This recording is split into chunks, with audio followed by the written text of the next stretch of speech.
Mom planted some shishito peppers this year, so we've decided to make a roasted shishito pepper recipe. All right, first of all, we preheat our oven to 425 degrees.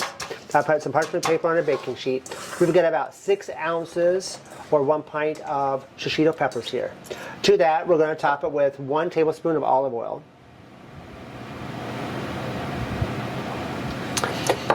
half a teaspoon of salt,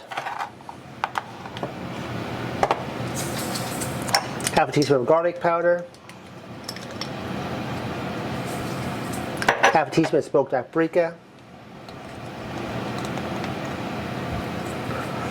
Just going to just kind of combine that all together.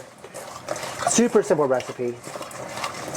Then you can serve these with some soy sauce, garlic aioli, a little sriracha aioli if you want. Top it with sesame seeds or Parmesan cheese.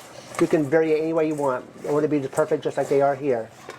We're going to put these on a single layer on our baking sheet.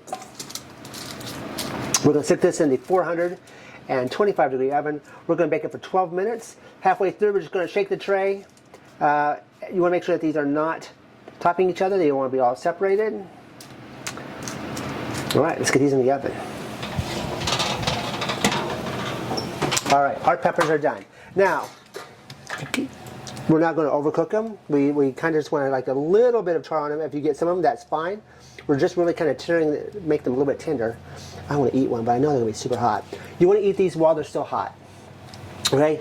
That's important. And like I said, soy sauce, great dipping dish sauce.